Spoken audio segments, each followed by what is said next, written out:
Vamos lá. E o que é um Estado ateu? Teoricamente, meus queridos, um Estado ateu praticamente não existe. Teoricamente, tá? Não existe. Mas vamos ver aqui.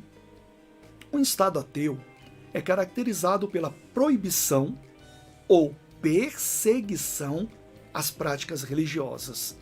O Estado não apenas se separa da religião, mas a combate. Então, o Estado ateu, ele já é bem violento, né? Ele combate também. Violento no sentido de violar. Não significa que tem, talvez, ali penas de execução. Alguns têm e outras não. O Estado apenas se separa da religião, mas a combate. Exemplo de ateísmo de Estado pode ser encontrados em experiências socialistas ou comunistas no século XX.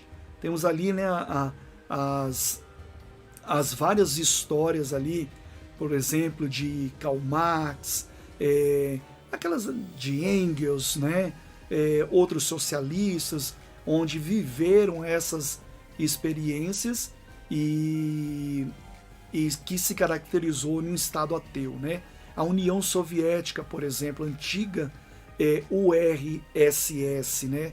Ela se caracterizava como um Estado ateu. Foi aquele momento realmente do comunismo, socialismo, enfim, que imperou, né, com a União Soviética e que se caracterizava com a antiga Rússia, né, a União Soviética. Cuba, por exemplo, China, Coreia do Norte, Camboja, entre outros. Hoje em dia, olha só, parte desses países adota a liberdade religiosa e o secularismo. Eu já vou falar um pouquinho mais sobre o secularismo. O secularismo, basicamente, deixa eu já até dar uma pincelada sobre isso, que nós estamos vendo aqui sobre países ateus, né? Veja que esses antigos países, né, ou atuais hoje, eu falo antigo mais pela União Soviética, hoje a Rússia, por exemplo, eles têm ali uma liberdade religiosa, entre aspas, mas o que impera mais é o secularismo. O secularismo é uma doutrina que aqui no Brasil ela está, digamos que em alta, com a roupagem de pluralismo, tá? Com a roupagem de pluralismo. Eu vou explicar. Secularismo é como um declínio das ideias religiosas. É como que a sociedade ela não se vale mais pela religião. Ela não acredita mais a religião. Então tem um declínio religioso, né? Aquela crença que antes suponhamos que tinha ali entre o povo, já não tem mais, as pessoas estão desacreditadas, existem outras ideias ali rondando e tal. Por isso que eu falei que no Brasil ela tem a roupagem do pluralismo. O que é o pluralismo? Pluralismo é a pluralidade das coisas. Homem com homem, mulher com mulher, jacaré com jacaré, isso, pode isso, pode aquilo, pode dar na boca, para. É um monte de coisa. Não sei se vocês já viram, eu já até me perdi, eu preciso me atualizar nessa lista. Antigamente se falava só em homossexualismo e o que mais? Poucas coisas. Hoje é homossexualismo, é não sei o que, é aqueles que não têm identidade, é aqueles que não sei... Nossa, é uma lista enorme agora. Eu até me perdi, confesso que eu preciso dar uma atualizada nessa lista de coisas que definem agora as pessoas, que elas, uns falam que se reconhecem de um jeito, outro de outro, mas não é isso. Outras não é nem, como que eu posso dizer, não tem nenhuma definição, você já viu isso também? Não tem nenhuma definição, não me defino nem como homem, nem como mulher.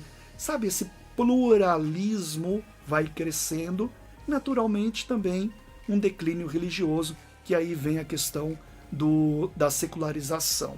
Voltando aqui para o slide, é só uma pincelada sobre isso. Hoje em dia, parte desses países adota a liberdade religiosa e o secularismo, né?